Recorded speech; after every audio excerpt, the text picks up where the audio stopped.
agradecer al ponente que haya aceptado este cambio en el orden del día. Proposición no de ley sobre el derecho de asilo del Grupo Parlamentario Republicano.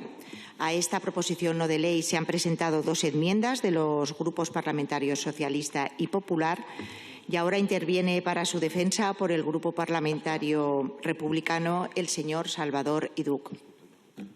Moltes gràcies, presidenta. Bon dia a tothom.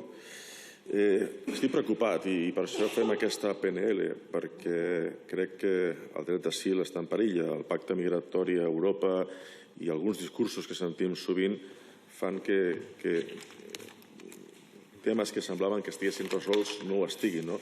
El dret d'asil és un dret fonamental reconegut a nivell internacional i nacional. A nivell internacional es troba regulat a l'article 14 de la Declaració Universal pels Drets Humans i a la Convenció de Ginebra de 1951, així com al Protocol sobre l'Estatut dels Refugiats de 1967. A l'estat espanyol aquest dret està regulat a l'article 13.4 de la Constitució i desenvolupat per la Llei 12/2009, reguladora del dret d'asil i de la protecció subsidiària. Per això creiem que hauria d'estar aprovada aquesta PNL sobre el dret d'asil.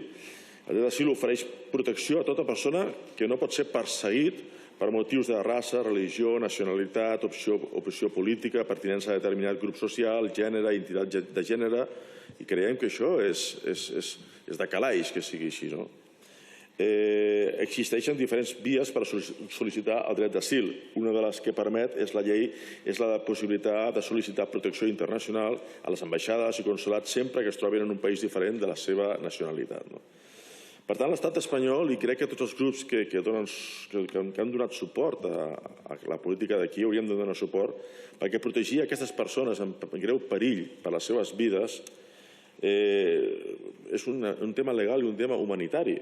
Llavors, a vegades em sembla que hi ha una mica d'hipocresia. Per un costat, hi ha la dreta i l'extrema dreta que és explícita, però de vegades gent que ens omplim la boca amb molts bons propòsits, amb discursos antiracistes o antixenòfobs o a favor de les migracions i dels drets humans, i en canvi després tenim lleis o no donem suport a lleis que farien que això es pogués garantir. Llavors, per això fem aquesta PNL, perquè plantegem que les persones que es trobin en greu perill per la seva vida tinguin l'oportunitat de reconstruir la seva vida en condicions materials garantides. En aquest món globalitzat, això és just, i compartir la responsabilitat global dels problemes globals també pensem que és just. Tenim països, i crec que està el nostre igual, els països amb recursos i estabilitat tenen l'obligació moral i legal de defensar i protegir persones que es troben en situació de greu perill. No sé, sense anar més lluny, hem vist a vegades aprovar partides militars de 9.000 milions d'euros, com a l'agost passat, sense passar pel Congrés, o ara fa poc, 1.000 i escaig milions d'euros sense passar pel Congrés, quan hi ha moltíssima gent dels diferents pobles de l'Estat que estan passant-ho molt malament i molta gent que té dret a l'asil o que fuig de les guerres o de la misèria, que també podrien ser. És tan important això com altres partides pressupostàries, com per exemple 9.000 milions d'euros per comprar 46 aeronaus, quan no veig que hi hagi cap perill imminent d'invasió ni cap perill imminent de guerra aquí a casa. Llavors proposem que es garanteixi, i quasi fa vergonya dir-ho, garanteixi vies segures i legals per a la sol·licitud d'asil, incloent-hi l'accés a les ambaixades i consolats espanyols a l'estranger, que és el que sempre havíem acordat la comunitat, la humanitat, pràcticament diria jo, que és un guany de la humanitat. 2. Desenvolupar mitjançant un reglament l'article 38 de la Llei 12/2009, reguladora del dret d'asil i de la protecció subsidiària per a regular la sol·licitud d'asil a les ambaixades i consolats espanyols.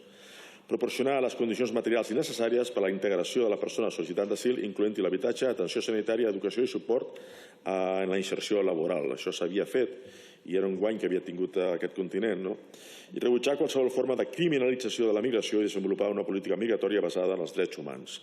Bé, aquests són els punts que demanem en la nostra proposta de llei i esperem que sigui votada per temes legals i per temes humanitaris. Moltes gràcies.